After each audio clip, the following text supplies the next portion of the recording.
people are first timers at DragonCon? No. Are you serious? I don't think I've ever seen that many people in a track running panel that are first timers. That's amazing. How many of you came because the Urban Fantasy Track has something awesome guests this year? Thank you, we appreciate that. How many seats do we have left? Raise your hand if you have a seat next to you. So about 10 or 15, okay, looks like. Math's not my thing, so. Brennan, you count. Just kidding.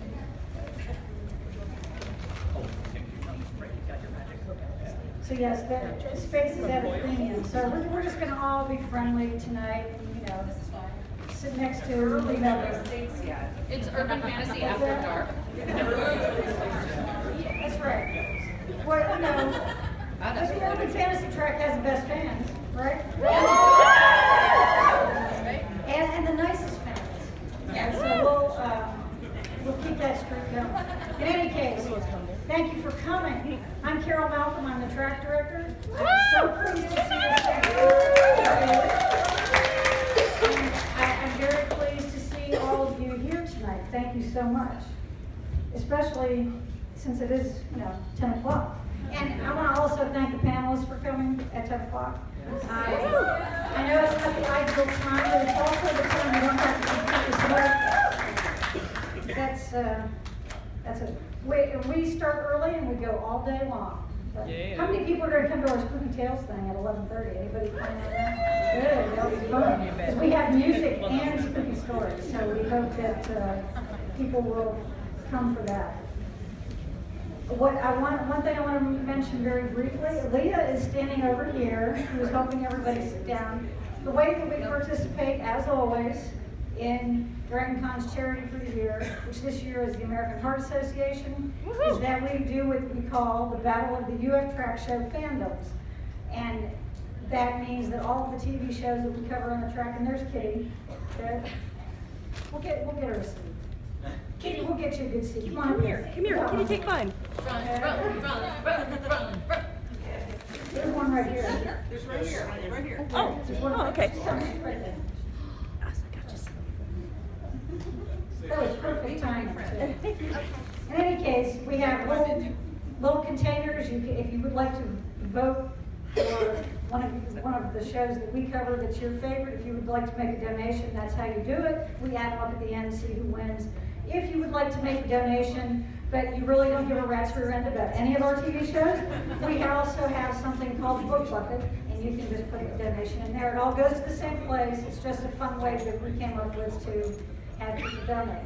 So what we're going to do tonight is we're going to discuss magic systems, something that we do sometimes. We do a panel on magic every year. It's slightly different every time, but got to do that if you're the Urban Fantasy Track, right? So what we'll do is I'm going to have each of our panelists briefly introduce themselves. I have some questions for them, and then we will have time at the end, I promise. For a group this big, it's going to be difficult though.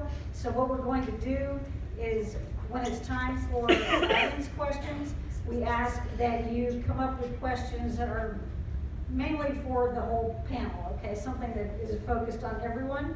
And you're going to be lining up the back. Here's Jennifer. She will be standing back there by the second door. By that pillar right there. Oh, that's right. You're going to do the pillar. But people are going to have to wind around that way. So you'll go that way so that you don't actually, block anyone else's view. She's going to have this microphone because when there are this many people in the room, when somebody over here says something, people over there can't hear it. So that's what we're going to do. We're going to go ahead and get started. Right here. Go for it, Pat. I'm Patricia Briggs. I'll be Patty. I write the Versa Thompson series and the Alpha and Omega series.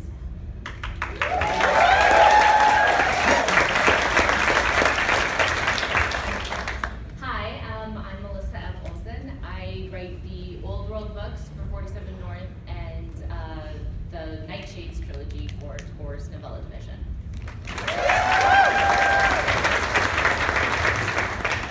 I'm Tim Powers, and I've written a number of fantasy novels that take place in cities, so I guess it counts as urban fantasy.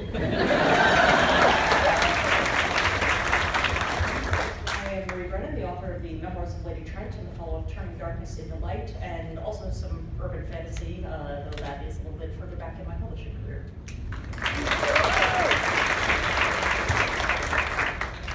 I'm Virdi. I write the Great Report and the Books of Winter.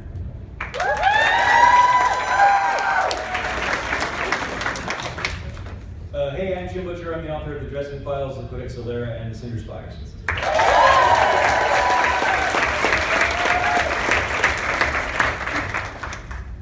And I'd also like to point out that I believe this is Marie's first time here, is that correct? Yeah, I just held up my hand when you asked about Oh, okay. So I always think that's fun to have somebody else who's new up here as well. So the way we're going to start this off is just for you to tell us a few kind of cool things about the magical systems within anything that you've written, some of the magical laws, especially if it's something that's a little different maybe, that you feel sets it apart from, you know, everybody else. And we'll start here, Patty. It's kind of hard with the urban fantasy, because with urban fantasy, back when I started writing urban fantasy, which was after Tim Powers was writing urban fantasy, and after Jim Butcher was writing urban fantasy, but way before most of everybody else was writing urban fantasy. So what I did is I took what I knew about the supernatural worlds from movies and from comic books, and I changed it up so that it was the way I liked it. So the werewolves were wolves instead of man-wolves, which I always thought was kind of ungainly and ugly, and I love wolves. But really, what I did with the magical system is just take what Hollywood had done up until about 1973, when I was about 8 years old, and decided I knew about how monsters were, and then everything else was wrong, and codified it for myself, so that I have this works on these kinds of creatures, this works on those kind of creatures, and that's it. And then I stole everything I ever read from Brothers Grimm or any of the other fairy tale anthologies, or fairy tale anthologists from about the 18th, 19th century. So that was awesome. Thank you. Did you say 8, by the way? That's good. Did you say 8 years old? Yeah. Oh. I'm 29 now. She's been at it for a few years. If you folks, anybody in the audience who has an empty seat next to you, are you guys looking for seats? There are some, it's just they may not all be together, okay? So you're welcome to go. Okay, thank you. Melissa. So I was lucky enough to be an urban fantasy reader before I was an urban fantasy writer. So I got to kind of look at how a lot of people, including Jim and Patty, had done it, and think about how I could sort of standardize it to my own system. And the thing that I kind of started off, the thing that kicked me off as an urban fantasy writer, because I wasn't going to write in the genre unless I could think of something that I hadn't seen before. And you will note my very careful wording there. Not something that had never been done, but something I hadn't seen personally. Because you could make yourself crazy trying to think of something that no one in the world had ever done. And I came up with the idea of a null, a human being who nullifies magic. So Scarlett Bernard, the protagonist of my first series, has absolutely no ninja skills or magical powers or anything, except when vampires, werewolves, witches get close to her, they become human again, as long as they're within proximity. So they move away and they become whatever they were, but they move close and they're human. So Scarlet levels the playing field in a way that makes those creatures very, very nervous. Sometimes they like it, sometimes, they can't stand it and they find her a threat. And I built my magical system and I kind of made choices about the other creatures based on then how they could react to Scarlet and what would add the most drama and conflict. I guess what I've done when I've had a fantasy novel set, like in modern Los Angeles, is take an idea like ghosts and think, A, what would they consist of? And I always liked something G.K. Chesterton said once. He said that if you're being haunted by your Uncle George doesn't know anything about it. He's in heaven or hell. That's this sort of animate snake skin that was cast off in the stress of death. So I figured, how would ghosts manifest in an urban setting? And given that, I figured they would tend to accumulate stuff, gum wrappers, cigarette butts, until they sort of could form a kind of roughly walking humanoid figure that would always mutter about something that happened to them in 1948 because they're not bright. And I figured that in their raw state, it would be very likely, in fact, almost stands to reason, that a culture would grow up that would capture them and snort them. Yeah, that stands to reason, yes. Naturally. Yeah, it's so obvious. Duh. And so basically what I found useful was to take an idea like ghosts and say, how would that be manifested, how would it be used in an urban setting? And I gotta tell you that as Jim was agreeing with the idea, I could see Harry doing it, I'm just saying. I was just thinking that Tim was raised in the 60s like I was. So for me, with the Wilder series is the one thing that I've done that's kind of like middle of the road urban fantasy as opposed to like historical urban fantasy or something like that. And honestly, for that one, literally all I started with was not the terribly original thought, but just what if magic was such a routine thing in daily life that like you could study it in college, and then spinning out from there. Okay, if this exists in a college, then what are the departments it's going to be broken up into? What are the classes you're going to be taking in it? And then outward from there, and this is something that if I were exploring the idea now, I would do a lot more with this than I was doing. I first came up with this idea when I was about 17. But if you've watched like Jessica Jones, the magic in the Wilder series is primarily psychic stuff, with like you've got telekinesis, telepathy, and so on, and then stuff that gets lumped under ceremonial magic, so it's your more like structured kind of thing. But after watching the first season of Jessica Jones, I'm not sure I can think about telepathy the same way anymore and not be kind of creeped out by its implications. And because my background is in anthropology, thinking about like, yeah, if this did exist in daily life, then how does that affect the way society builds things? Like later in the books, I start thinking about things like how do governmental organizations protect themselves from psychic spying? Like these are considerations you have to think about. So it's not like the magic itself is necessarily that original, but I was putting my thought into what to do with it. And then the one other thing that I've got just in a couple of short stories, of all things, came out of a particular Cirque du Soleil act. I don't know how many people here, if any, have seen the show Kidam, but there's, okay, we got at least a couple. There's a particular act in it where it's just a group of acrobats with no equipment whatsoever, and they're all painted up, the men are all painted up in like these mottled shades of gray and such, and they're wearing like these gray rags.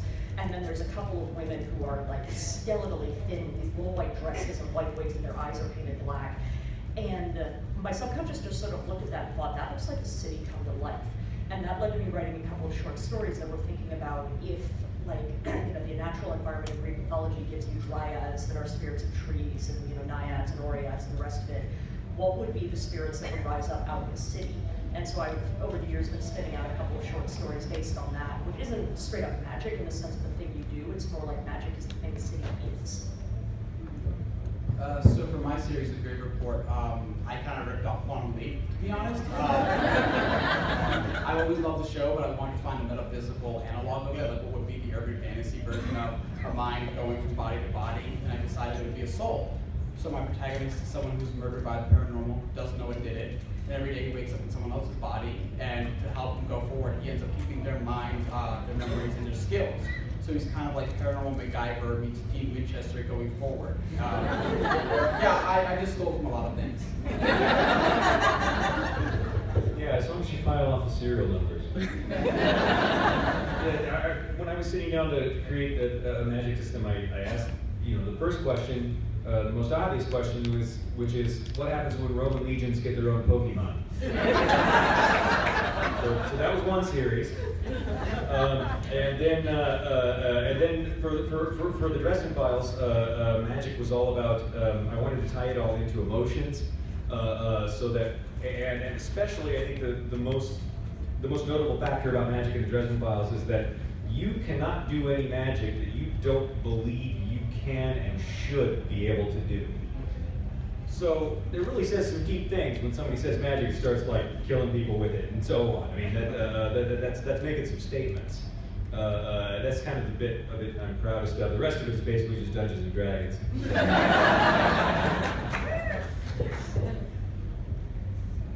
Do you consider magic to be a finite resource? Is it something that can be used up and then it's gone?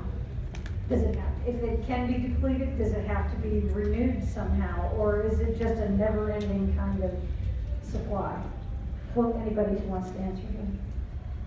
So in my books, magic is, he stole Dungeons and Dragons, I stole the Force. You know, I'm sure I won't get in any trouble by that. No, it's something that's in the air and that's everywhere. So it has attached itself to certain evolutionary lines, including humans, and then those further evolved into different sort of species. So whenever, I'm so glad I did it this way, because whenever I don't know what would happen, I actually like go to the Wikipedia page for evolution and try to work out how things, you know, might branch down. I mean, I think you can set it up as a finite resource, and then there's interesting stories to tell about that immediately, at least in my head, start turning into, you know, our current problems with fossil fuels and things like that. Anytime you've got a limited resource, then, you know, of course the interesting thing to do then is to say what happens when it starts to run out. Because if it's finite, but then completely abundant, then, well, it might as well be infinite. And our job as writers is to put our characters in difficult situations anyway. I think it's an attractive idea because folklore, mythology, even history appear to be full of supernatural events, but we look around right now today and read the LA Times, and there aren't any anymore. And so obviously it is a resource that is virtually used up. If people have read C.S. Lewis's That Hideous Strength, Merlin is resurrected in 20th century England and imagines that magic is still as widely available, easily used as it was in his time. And he has to learn, you know, it's like damp sand where you're picturing a lake.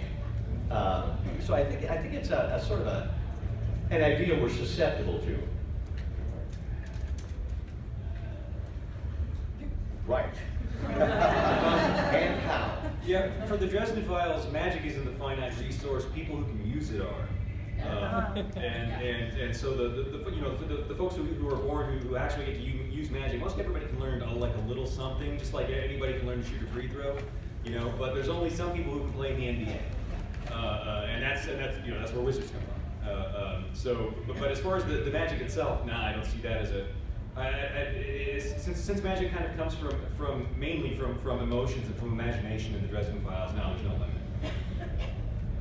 I think, you know, when you're world building, I think that's a factor you want to consider for your how you're writing your world. And okay, sorry. I think that when you're world building, that's a factor you want to consider. How many of you are writing? Okay, so that for sure is a way to distinguish your world from others. Devon Monk had this really cool series where she had, if you use magic, you would lose part of your memory. The cost was, and you can do cool things with the cost of magic, it does. And I think Lee Modestet had a wonderful one.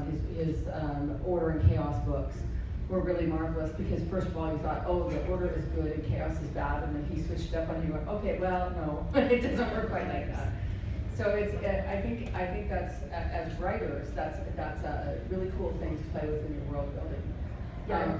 For what I did with urban fantasy, like Jim, I like the limits beyond the people.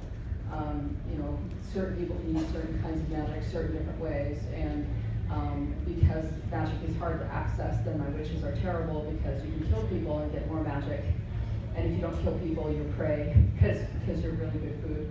So I think that thinking about magic as a part of your world building system is a really important thing to do.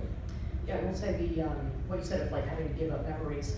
I'm personally much more drawn to stories where what's finite is personal rather than environmental. It's not that the world has limited magic, it's that you're burning up something in yourself, whether it's your memories or your life or your soul or whatever, in the course of doing magic, because then instead of that struggle being a society-wide thing, it starts being a personal thing. What are you willing to sacrifice for it? For me, I'm not really sure if I'm interested in whether it can be finite or not, but I do know I like it being unlimited for the fact I get to use magic to create problems for my protagonist, and it's the easiest way for me to make his life harder and worse, which is more fun for all of you. Oh, right, more fun. Yeah, Jim definitely knows that one. Do we have some people looking for seats? If you're looking for a seat, if you have one free next to you, can you hold up your hand so that way, if you want to find a seat, any of these folks that have their hands up have one. Off at both ends of the room. Okay, now, in most urban fantasy, you're going to find magic users, practitioners of whatever sort that use magic both for good and for nefarious purposes. And do you feel that in your work that you have, that there's one side that dominates over the other? And if so, why do you think that you chose that way to approach it? Go ahead, we'll start with Patty, yeah. You're gonna make me start. This is always a bad seat, by the way. I saw myself sitting here, I thought, Jim's not here yet, I can grab his and make him do this. We'll start at the other end next time. Okay. We'll just put Jim in the hospital. Okay, so in Patty my trade world, me. what's what was that? I said, Patty, trade me. Okay. Oh, no, not now. I was the one who sat in the very last row in my reading class when the teacher threw an eraser right straight down the row and everybody else dodged. And I'm like, oh, it'll never hit me. And it did.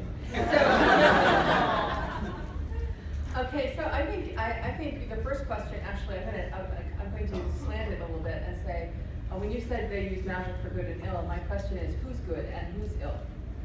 So I'm dealing with different magical creatures that have different ideas of good and bad. I've got Brennan, who's survival of werewolves is his driving motive, and has been for centuries. And then I have a character like the vampires, who are intrinsically selfish. And then the Fae, who are intrinsically selfish, but now are in the awkward position of having to worry about surviving. So all of those things kind of combine to every creature is using magic for their own good, whether that's Mercy's good or not, I don't know. And some of the fun parts of the novels come from that, I think. As far as balance is concerned, I always like the underdogs. So I've got a 35-pound coyote shapeshifter going against werewolves and vampires and other nasty things. And so it doesn't matter to her who's more powerful. They're all more powerful than she is. Sure, go ahead. We'll go that way. Do I feel like one side dominates over the other? So, magic users aren't inherently good or evil in my world. So I can't say one dominates over the other. I will say though that authors often have sort of unintended themes or motifs that run through all their work.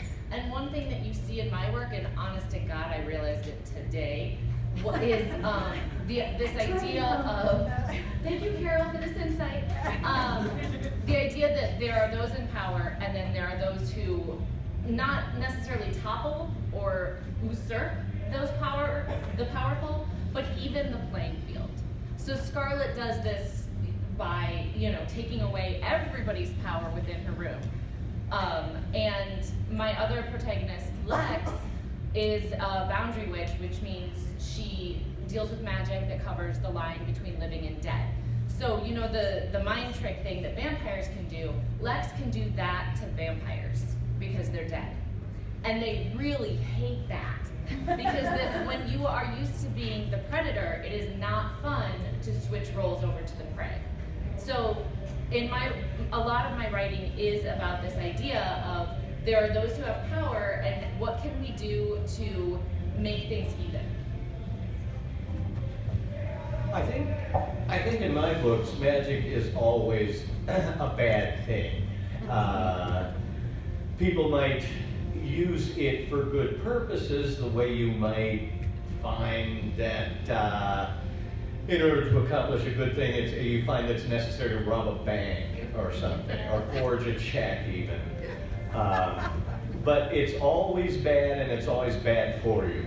Anybody who practices magic for any length of time or in depth in my books winds up anemic, losing their eyesight, dementia. It's basically a bad thing for people, and even so my good guys find it necessary to mess with it, it's very bad for them. I'm trying to talk over the dance party going on out there that's trying to come in here. Yes, I would like to first, let me apologize because this is the new concourse stage area out here, which, let's put it this way. If you want to comment in the app about it, go ahead. Please don't include that in your rating of the actual panel that you see. But if you want to add something in there about, by the way, you know, that was really loud. You can be sure that I will be saying something, but I'm just saying, as many people who want to comment about it, that's fine, and I do apologize. We had no control. And so I apologize to the panelists as well. So a couple of years ago at ACON, I proposed a panel on the ethics of magic because I am really interested in this question of what is fair and just and right to do with it and what isn't. I'm not going to dive into kind of all the specifics on that, but you know, when it's people in my stories who have magic, then it is for me like any other kind of power. And so the balance of are people using it mostly for good or mostly for not depends on the mood of the story I'm writing. If I'm trying to write a story about how everything is awful and only a few people are behaving decently, then yeah, you know, people are mostly going to use it for bad. But then when it's not people, when it's like Fae in the Onyx Court books or whatever, when it's creatures that are not human and especially never were human, or it could be like with something like a vampire if its humanity has been totally kind of ripped away, then that gets really interesting to me because it gets into that thing of they may be using it in ways that seem perfectly right by their completely not human logic about what is good to do with it. And that isn't the same thing as kind of being evil with it in my mind, because I start getting into what's the angle from which they're viewing it. So yeah, I wouldn't say that one dominates or the other. It depends on the kind of story that I'm telling. I probably lean on the whole more towards things being better rather than worse because, especially these days, I'm not personally in a mood for like a grim dark everything is horrible. It's like some things are horrible and then there are things that are better and making things better. Yeah, I'm not so sure I could ever like believe that one side dominates another. I'm more interested in like what are you doing with magic and why. Because that's what we see is at the end of the day it's a hammer. Depending on who's using it, you can either pound a nail in or you can rip a nail out. And it's just when are you using it and for what purpose? I went somewhere way bloodier than ripping out a nail. I was actually going to suggest the very same thing. Oh. Well, in the Dresden Files, wizards may not necessarily be good or evil, but frightened groups of humans in large numbers are always evil. Because that's who we are. And in the Dresden Files, wizards, they get around that by just keeping it low-key. People are pretty dumb. Because just generally, we miss a lot. And we don't know how much we miss. If you try and explain to somebody how many things they miss, they won't believe you, but it's true. So the magic really doesn't have too much trouble in the Dresden Files existing around humans, as long as they don't just make it completely obvious. It's kind of like, we had a camp counselor who, bless him, was not all that bright. It was not difficult to pull shenanigans on that counselor. So, either that or he just didn't care. I'm not sure which, but it's sort of the same thing for the supernatural community in the Dresden Files. As long as they take reasonable precautions to not have people flip out. Mostly people don't flip out. Anybody who does, everybody else looks at them like they're crazy. Which is exactly what our society is like. When somebody comes up to you and says, "Yeah, I saw Bigfoot," people look at them like they're crazy. That's how it works. You mean reasonable precautions like not putting your name in wizard in the local phone book? Oh, yeah. Reasonable precautions like that, yeah. Wow. is a genius, man. But now I'm picturing Mercy finding this ad in the phone. Oh my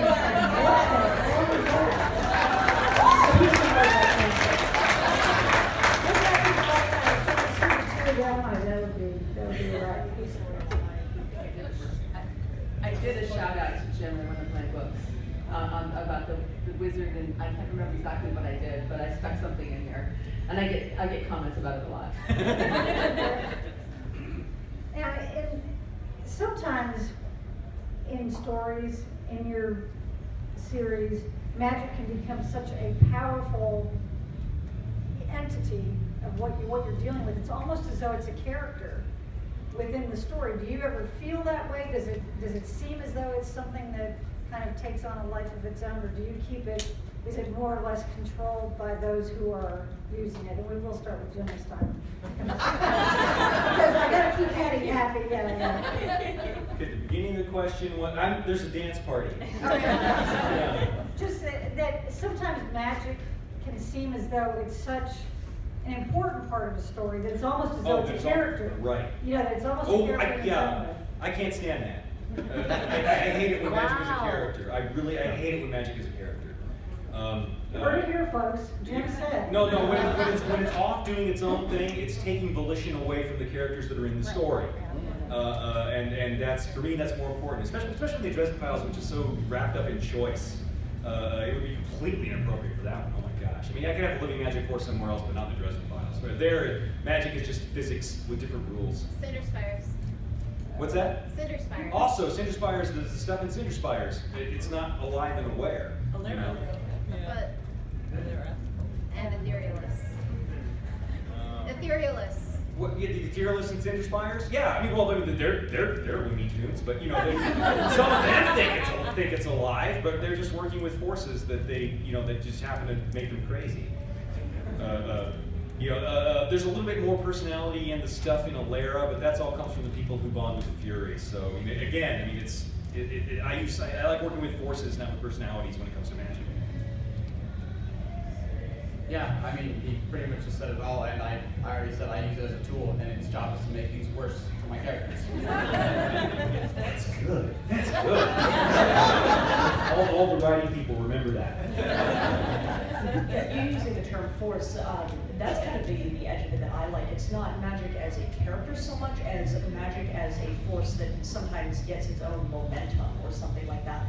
That is happening, yeah. Yeah, that it's pushing things in a certain direction, that it's kind of lifting the characters off their feet a bit and pushing them towards something, but it's not itself kind of driving the story in a conscious sort of fashion, because I agree that it's like when the movie Troy came out, and some of my friends were complaining that, oh my god, they did a version of the Iliad without the gods in it. I'm like, yeah, but if you don't remove the gods from the story, then none of the human characters are really doing a whole lot to steer things, because they're really just sort of playing pieces being moved around by the gods. And so if you want to tell a story about the human volition of the characters, you've got to take the gods out of it, like that's step one. But gods as, this force of nature kind of thing, again, that's where I can get interested in it, that it's something that just kind of has this like inexorable power that can threaten to overwhelm you in the same way that like a storm can threaten to overwhelm you. Well, I would agree that it should be a character. In fact, I can't picture how it would. I mean, it would then be a character. It would talk. It would have a location. You could Alfred. You could get it on the phone. It'd be Siri. You're right. It could be in your phone. In your phone. Quick, someone write that down. I like that it would be Siri. That's why I always say thank you. I am not kidding. I will be lying in bed, ask Siri to set an alarm for me, and then I will say, thank you, Siri. That will be all. Take the night off. But remember, leave a bowl of milk and a piece of bread out for it. That's why I wouldn't let her in the house. Yes, right? Me too. Thank you. I'd sooner talk to a Ouija board before I went to bed. She may be nice to you right now. She's actually not We that all nice know to me. how that can go, though. friend of mine's mother threatened to jump out the window. She was in her 90s, and she didn't understand how technology works. And her son, who's a friend of mine, who's in his 70s, likes my books and had just ordered the new one on audiobooks. And she didn't realize there was an echo in her room. And she must have said something that cued it in, but she called him up and she was just hysterical. She was, there's people in here and they're talking about awful things. And if he doesn't shut up, I'm going to jump out the window. And it was one of my books.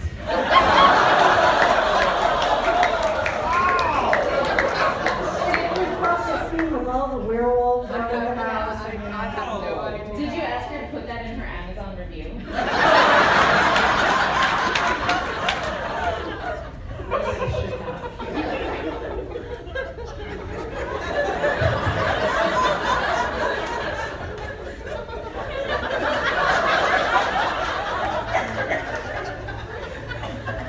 Oh, it's my turn. Okay, sorry. So I don't do readings very much anymore, but when I do, I like to open by reading a bunch of my Amazon 1-star reviews. It's so much fun. It's very bracing. It is, and it's just refreshing, and it's so worth the looks on people's faces. So I can just absolutely see that would be a really fun one to read out loud. Made my mother threaten to jump out the window. It would have been no stars, but she didn't go through with it.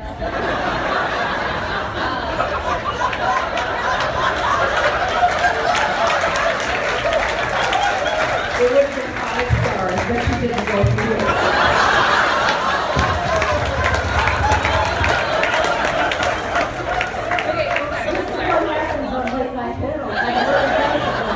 This is what for years I've been trying to get onto Carol's annual comedy panel that she always hosts at 10 o'clock at night, but for some reason, she never puts me on it.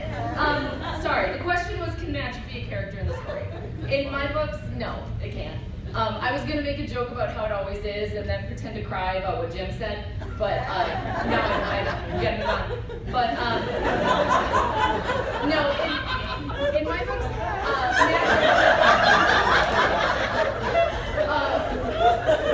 magic is more, it is more of a force. It's a lot like gravity, where it's so woven into the way of life for the people who use it that they don't even think about it as a thing. You know, they don't spend a lot of time, you know, considering magic the way we don't spend a lot of time thinking about how gravity works. I mean, once in a while we'll consider it, or there'll be one person whose job it is to study it. But for the most part, we've all just accepted it as such an integral part of our lives that we almost take it for granted. And I have fun with that with my Null character because a lot of people will take magic for granted and then she takes it away. There, see, I actually answered the question. Nice. Now, I really want to write a novel now about magic as the driving force of story. I think We could name it Bob.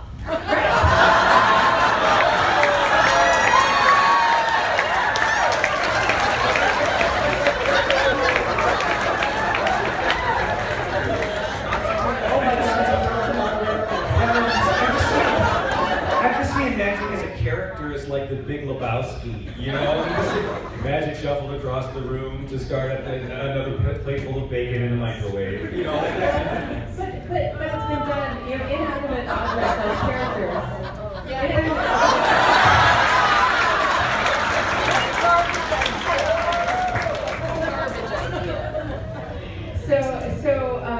But I think that it's a perfectly valid idea. I haven't done it yet. Thanks for the idea. But I've certainly had inanimate objects, as some other people here have, who are animated. Now, Bob is an air spirit, right? Yeah. Okay. But I've done a keep that was its own self. If you read between the lines in Dragon Bones and Dragon Blood, there's Oreg, but the keep itself does a lot of weird things too. There's the walking stick you murderous. Yeah, there's the walking stick that I murdered. I'm proud of that one. Moment of silence for the walking stick. I've had more people complain about killing the walking stick than any other character I killed off. And sorry for those of you who haven't gotten to that point yet. But I think it's perfectly valid. I think that in Harry Potter, the overwhelming character in Harry Potter is Hogwarts. Oh, yeah. Which is what but the force of magic, right? So Hogwarts itself is the main character of the Harry Potter series, as far as I'm concerned, and it's what makes that whole storyline work. And if that's not magic element, I don't know what it is. Yeah, I could see So I think you can do it, but you just have to be careful and make sure you have rules and laws and things. Yeah, but Hogwarts didn't just happen, it was built. You know, it was Right. Who says magic's not made? Maybe so. Right? Okay, so things like What this. do you make it out of? How many of you read Lady Sing's Side Changeling novels?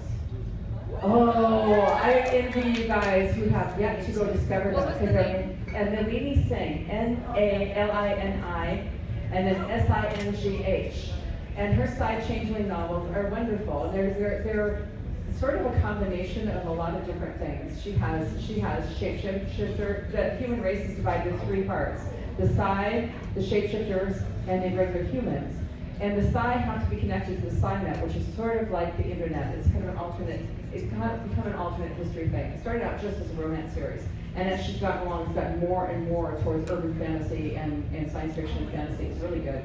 And in the Psi-net has developed, they find out like way into the series that their Psi-net, which is basically an internet only with psychic powers that they all have to be plugged into or they die, actually has life force and is actually a living creature. It's not very sophisticated maybe, but it's actually a living creature, and it's just fascinating. She did a really good job of making magic, essentially. It's a psi force, but it's magic. Yeah, I was gonna say. And giving it a personality. So that was cool. Yeah, if it's an entity that is itself magical, something like that, where it's like the equivalent of AI, basically, except it's the magic itself, being intelligent, or something like a golem, where after it's been animated, depending on how you're approaching it in terms of like how much free will and independent thought it has, that's not the same thing as like the force or energy of magic itself necessarily being sentient, but it is a thing that is inherently made out of magic that could be then a character in its own right. Yeah, I actually wrote a golem in one of my books as it's sort of like a magical wind-up toy, like a toy soldier that can be marched into battle, because once you set the spell into the golem, it is no longer an active thing, and that's how somebody gets around the null, is by sending the golem this sort of magical thing after her. So the idea that you can embody magic, but I don't think I would write a whole book about it, because that would just kind of get too easy and also too frustrating. And it might be calling people's mothers at night. I just realized I had done that, actually. I didn't realize, I'm working right now, in the book I'm working on, I have Underhill. And Underhill is a magical realm that the Fae lived in. And I decided that Underhill was also a person. So that's kind of right. And her name is Tilly, and she's a kid, and she likes to kill things. But essentially it's that. I mean, she's the spirit of the magic that animates this realm. She is the realm, and she's also this little kid who wants to go play with her friends and torture them. So I think it's possible, and I think it's kind of fun. And I think you have the biggest problem with doing that is that you have to figure out where the limits are, and you can't make it the main character. I don't think. Lied. Sorry. You can do anything. You can do anything, and if it works, you're right. And if it doesn't work, you're wrong. We have time for some audience questions, which we have a few people who have lined up over here, so I'm going to pass off my mic to Jennifer. So if anybody does anything, or if I need to talk to anybody, I'll be shouting, but hey, whatever. It's Friday night at DragonCon. Anyway, if you will direct your, what's that? We'll share. Okay, thank you. Patty's letting me share, so I won't have to shout, which is I probably mean, I good. didn't sign off on sharing. Oh, okay, I'm sorry. But now I'm gonna send some creepy voice at them. Middle of the day, your Siri is gonna turn into like little Alexa. But yes, if you have some questions that you would like to ask about the topic of the panel, of the people on the panel, that'd be great. Thank you.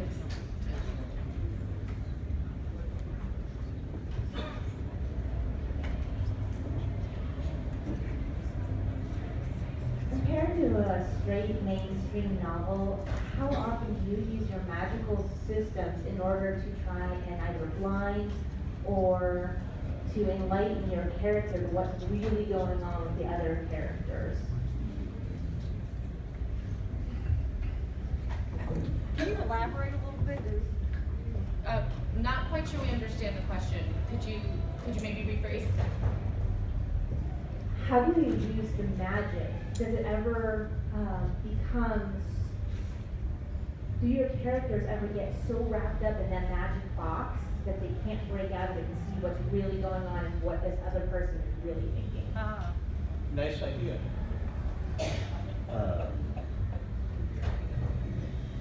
Well, gotta take it away.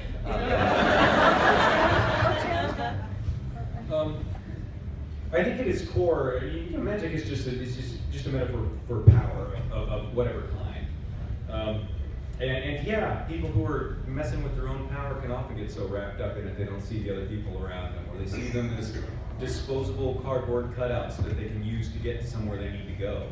I mean, magic's no different than any other kind of power, whether it's a lot of money or political power or physical power. It's just it's a little bit more malleable, so you can use it for drama a little easier, I think. That's what I was going to say.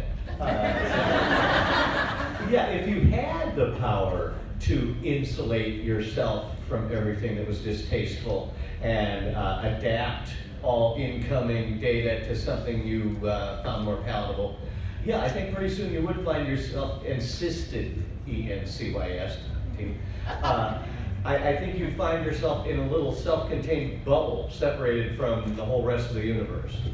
Yeah, I think it also depends on if you're in a world where magic is known or not known. So my old world books are a closed world system, meaning humans don't know. And so often, one of the things that I like to play with is that the main characters will get so wrapped up in this underground secret world of magic that then the humans will do something that completely throws them for a loop.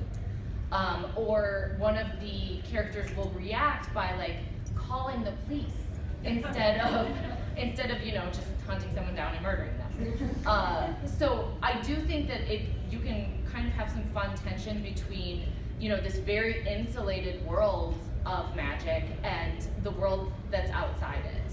And I think my answer to that would be that the first of the Wilder's books is called Lies and Prophecy, because there's the Benjamin Disraeli line about there's three kinds of lies: damn lies, and statistics. So instead of this, it's lies, damn lies, and prophecy. The main character specializes in divination. And one of the things, I keep bringing divination into things that I write, and I'm really fascinated in the way that it can give useful information in ways that people then misinterpret because they have preconceptions or they don't have all of the information, and so the unreliability of that. I think that's where I like to play around with magic, kind of maybe getting people to draw the wrong conclusions about what's happening. Yeah, I absolutely think magic can blind people to a lot of things, and one of the best examples is in The Magicians, which is a great exercise of what happens when young adults go to college with magic, and the answer is they turn into assholes. Because I forget what season it was, by the end of it, most of them lose their magic, and they have to go back to the normal world, and none of them know how to cope. And they've only had 2 years being able to use magic, and they can't even basic human anymore. Thank you. I'm curious what you are all currently reading right now. Oh, God. What are we reading? I'm reading A Rather Haunted Life, about the Shirley Jackson biography. I'm trying to really hard to finish Wild by Cheryl Strayed because I started watching the movie on an airplane out of no reason. And I'm also reading the Immortalists. Am I saying that right? Immortalityists? Whatever, by Chloe Benjamin, the book about 4 children who are told the day they're going to die.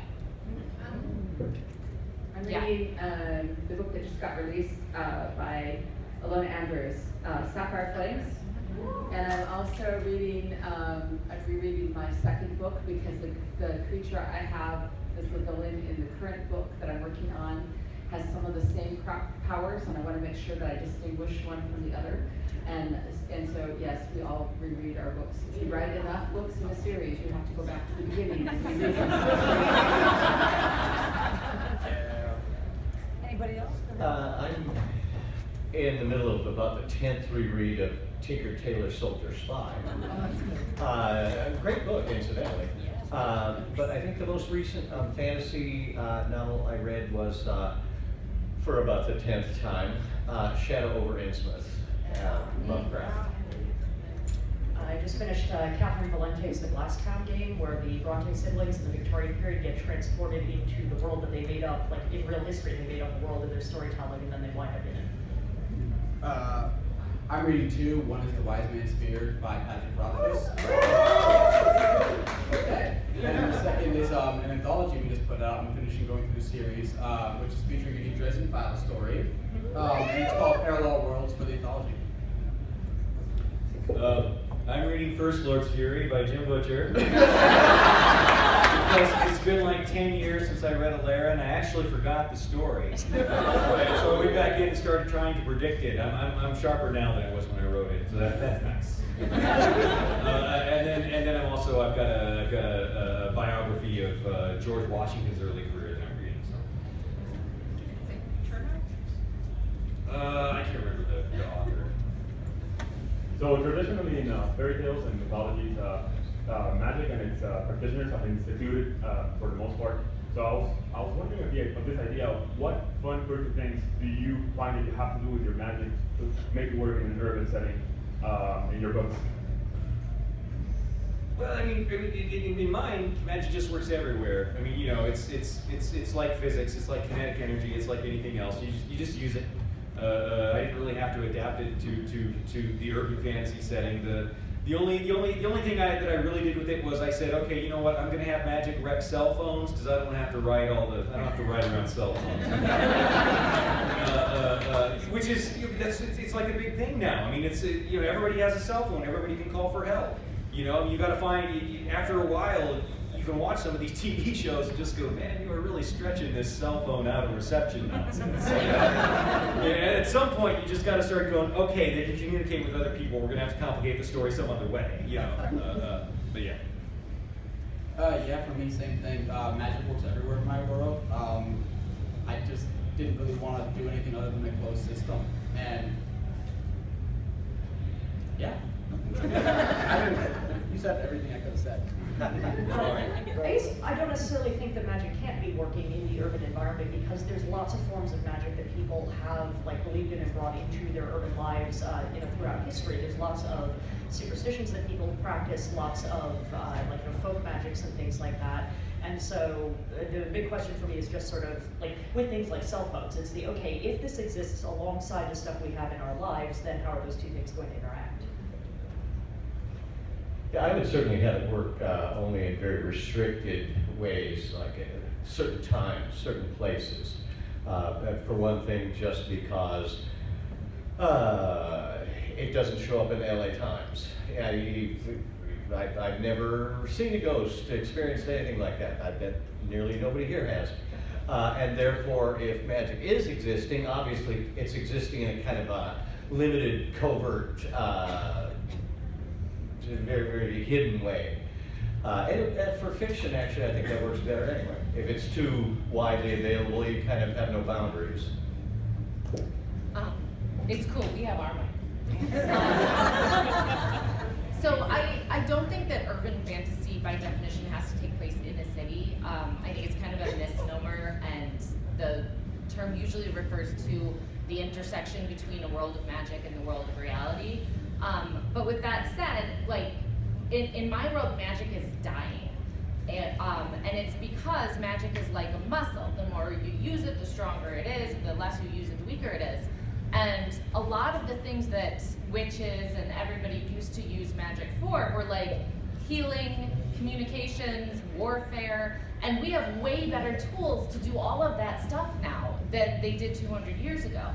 So magic is being used less, and as a result, there's less of it to use, if that makes any sense.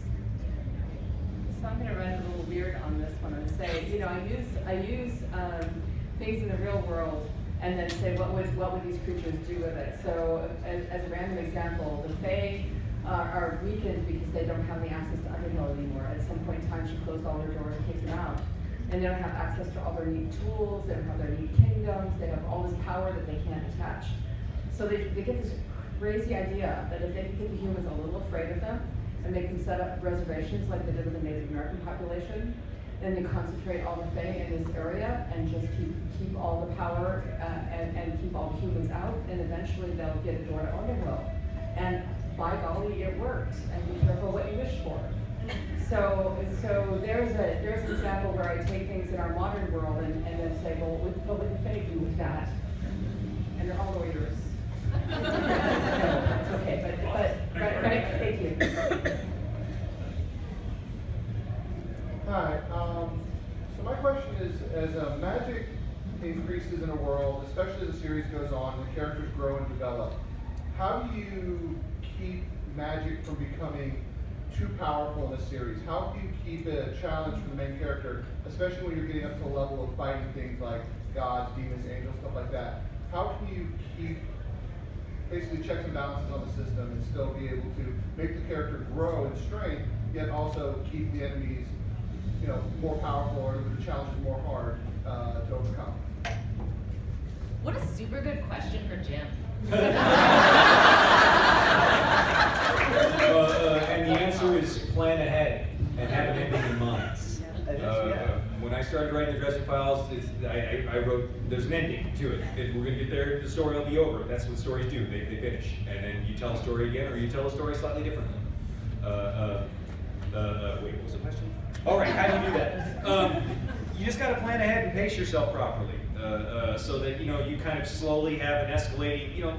Dresden is a guy who's gotten he's gotten a bit more powerful as he's gone along, but mostly he's still the little fish in the big pond, or at best the medium-sized fish in the big pond. And that was just something that I wanted to kind of be a staple for the whole thing. Now he's sort of accelerating a little bit more now and taking more of a leadership position in stories you haven't read yet because they haven't been published. But the idea was I knew about where I wanted him to end up, and I knew where he was starting, and I knew how many books were in between, so I just chopped it up into that many bits. And said, okay, he's going to grow from here to here, and then he'll go from here to here. In this section of the story, he'll be learning about this. And at this point, he's at the point in his life where he's learning that, oh yeah, just being strong and being able to blow down a door doesn't really accomplish a whole lot. Kind of in the overall terms, you got to have. There are other kinds of power, and he's starting to explore those now. Yeah. For me, the way I started was trying to keep in mind who my antagonist was going to be and what does my protagonist need just enough to survive. Because I didn't want to get power creep and have my protagonist get too powerful too quickly. And something I used for example was actually the Rocky movies, at least the first few good ones. Because when he starts off, all Rocky can do against Apollo Creed, who's like this Olympian level masterclass fighter, is Rocky can take a hit really well, and he can kind of throw a hard punch, and that was about it. And he didn't win in the first movie, he survived till the end. And by the second movie, he's like, okay, I need to step it up. He started improving, training like Apollo, and it still wasn't an easy fight. He survived and eventually won by decision. And he got through it until Mr. T came in and knocked the crap out of him because he got complacent. And then it was tear down and start training all over again just to get good enough to win that fight. Yeah, that's good. Yeah, I would say the character doesn't have to grow in power in terms of being able to do things like take on gods.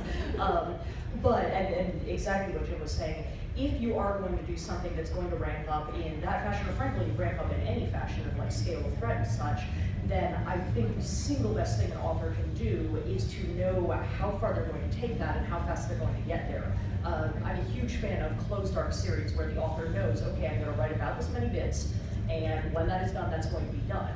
Because when you have that yardstick, you can kind of tell, okay, am I going fast enough, am I going too fast? And if you don't have a yardstick, then you're just kind of guessing at that point. J. Megel Straczynski be with you, and also with you. Yeah, I've written a 3-book series, but even in just 3 books, and even though I did have it in mind and kind of plan it, I frequently found myself painted into a corner. Because you said, uh-oh, you said it works this way, and now you needed to, what are you going to do? Are you going to kind of run in and put in a couple of addenda? Like, well, yes, it works that way, except during a full moon. Or unless you're left-handed. I forgot to mention that exception in the first book. Retconning. Yeah, so yes. So it is a challenge. As I say, even though I knew I was doing 3 books, knew what was going to happen, and I outlined too. I love to outline very thoroughly. But I still found, uh-oh, you can't do it because you already said this was possible or impossible. So I guess my answer is, the way you do it is wrong. Yeah, so Scarlet doesn't necessarily get stronger because she nullifies power, but her reputation does. And the more she does in the books, like the more kind of crimes she solves, and she's a very reluctant hero, so she doesn't really want to, but she does. The more people find out about her, and the more people find out that she's a threat, because vampires and werewolves and witches do not want her to take away what they can do, for the most part. So, so in that way, it's a push and a pull. For Lex, my boundary witch, her power does grow because the series opens with her discovering what she can do, and that's an ongoing process. But her power also comes with weaknesses. So, for example, she is ex-military. She has a lot of PTSD symptoms. As her power grows, she sees ghosts, and she sees more and more and more ghosts. So as a former soldier who's seen many of her friends die, to be seeing more and more ghosts out in the world, is a trigger for her in other ways. So she does grow, but so does the kryptonite that comes with her abilities. So I think that it's important to note that characters' growth does not equal power growth. Yes. And your characters should grow in knowledge, and that is a power too. But it doesn't have to make them more powerful. It just might make them more screwed up as they go along. And I think it's really, I tend to write underpowered characters because I find it's more interesting and because it's easier. It's easier to make people believe that they could die. It's easier to make bad things happen to them. It's easier to put them in bad places and have people worried. When you have a character who is too overpoweringly powerful, then it's really hard to manage that. Jim does a beautiful job because he just runs Harry to exhaustion. but that's a point. It's that you make limits. So you have somebody who can be a supersonic neutronic bomb, but they can only do it once. And if they do it too soon, they're screwed. And so is everybody with them. So you manage the power wisely. But I think with a series that it's really important to remember that stories are about people. They're not about magic. And sure, the magic should grow and change because that's part of interest in an urban fantasy, that we learn more about the world and learn more about magic works. And maybe go ahead and let your characters power up, that's fine. But we're not living in a D&D universe, and people really want to know more about the characters and what makes them tick. And so you torture your characters. You don't give them new powers unless you have to. Or you don't have to give them new powers to make them to make a good story. Just to add to that very quickly, the one thing that's important I've found to remember is that there's more than one way to get your ass kicked. You were talking about Harry being put through the ringer, so sometimes my characters will succeed magically, but they'll physically get their ass kicked. Or maybe they have a devastating thing happen emotionally. Someone that they trusted no longer betrays them. So there's more than one way to kind of, Buffy falls down and then she keeps getting back up, and then Joss Whedon just pushes her back down. There's more than one way to do that. And the important thing is the coming back up. Yeah, I would say that my first series, the Doppelganger books, in the second book, the main character, for plot reasons, has all kinds of power available to her, so I made her deal with a bunch of 12-year-old girls. Magic was not going to save her from that. It's all about finding the things that, okay, you may have phenomenal cosmic power, but that's not going to save you in this situation. Well, we have run out of time, but one thing I would like to do is, if you will look, and everybody, there's just about everybody is in a chair, every chair is full, is what I'm trying to say. Sorry, it's been a long day. Would you look at your chair at the top of the right-hand chair leg and look for a yellow $1 sign, sticker It's a sticker that looks like this. It's the golden ticket. Or if you find any other sticker, let me know. You found the yellow, you found a different one? Okay. Anybody finding the yellow $1 sticker? I know they're there because I put them there last night. Yeah, that's right. Anybody finding any sticker? Yeah, somebody over there. Got one over there on the left. Yeah, who's got the yellow one? Stickers a lot. Who's got the yellow one back here? Okay, you have gotten a copy of Bone Cross by our very own Patricia. It is signed, but I'm guessing that at some point this weekend, you have a signing coming up, or did you already? I have a signing at, 10:30 on Sunday. 10:30 on Sunday at the missing volume in the American Lunch.